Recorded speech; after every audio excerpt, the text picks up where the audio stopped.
The High Halls Gauntlet. I was completely dumbfounded the first time I encountered this. I heard some warnings about it, but I didn't know it was that bad. 11 enemy waves, 2 of which being mini-boss waves, and the last one actually throwing 2 mini-bosses at once at you.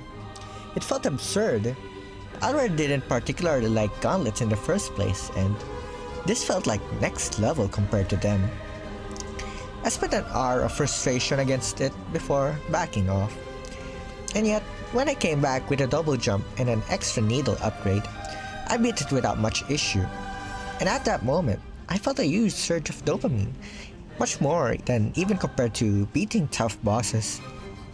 This surprised me because I had thought that this kind of encounter would just give me relief, not satisfaction.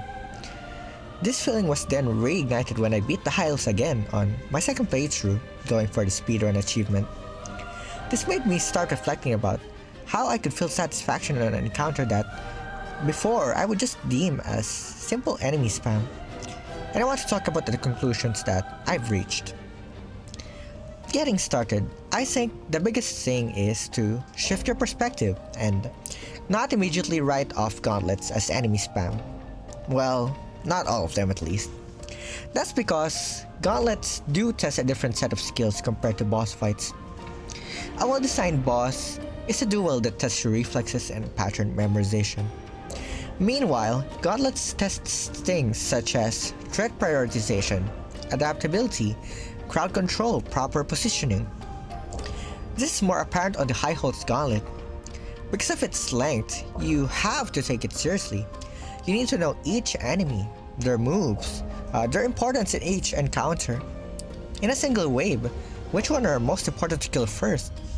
Most of the time this is the flying enemies because they really like throwing off their projectiles all over the place. Aside from that, you also need sufficient mastery of positioning in order to not get into bad positions and take damage. Crowd control is important as well in order to deal the most efficient damage to multiple enemies by grouping them and making use of AoE skills. Horda's kit is well equipped for Z's encounters because she has high mobility in this game, and there's the already mentioned AoE skills such as Dreadstorm, Silk Spear that can pierce multiple enemies, Cross Stitch, and there's also her large variety of tools. And lastly, it just comes down to adaptability. Gauntlets, because they inherit multiple enemies, they're much more subject to RNG. This comes down to simply managing chaos as best as you can through the previously mentioned skills. I'm not saying gauntlets are the peak of skill or anything, but I'm just saying that there is still skill expressions to be had here. And that's the reason why it's so satisfying watching speedrunners blaze through this challenge in particular. And I've experienced it as well when I went for my own speedrun achievement. And I didn't even get Dreadstorm there, which is the best skill to bring for this gauntlet and just gauntlets in general. Of course, it's still not perfect. That final wave of 2 mini-bosses it's just a riot. It's still manageable and the mentioned skills before do still apply, but their size and how wide their attacks are could subject you to some moments of unavoidable damage, and unavoidable damage just never feels good, right?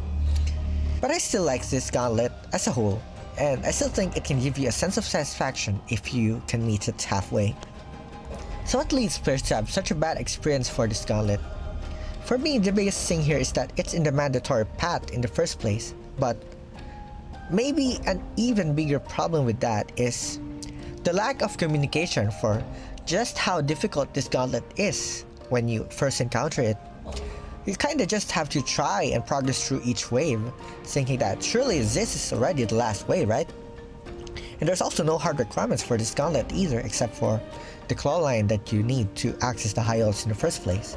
So if you could already access the high halls, you're bound to think that you already are equipped enough for this challenge when that might not actually be the case.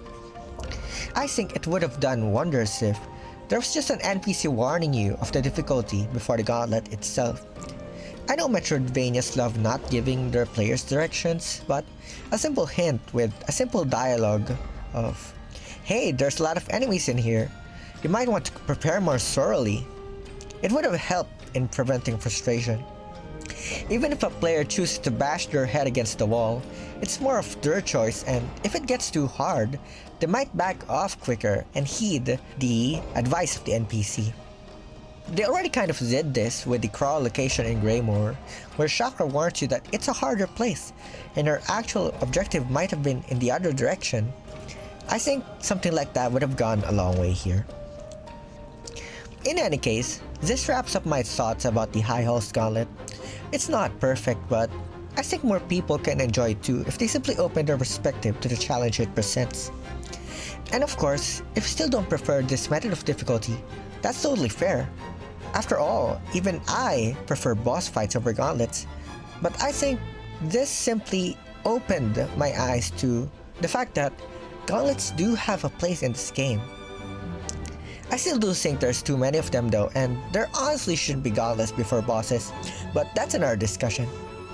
I really implore players to try a second playthrough going for the speedrun achievement. Not only is it satisfying going through the game in a much quicker pace and seeing how you've improved from your first playthrough, but going through the high halls a second time might just give you a new appreciation for the encounter.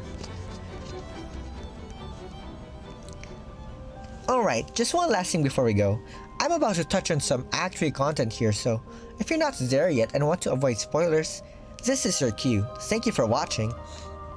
For those of you that are still here, I know you're probably thinking, what about Coral Tower? Isn't that harder than the High Halls?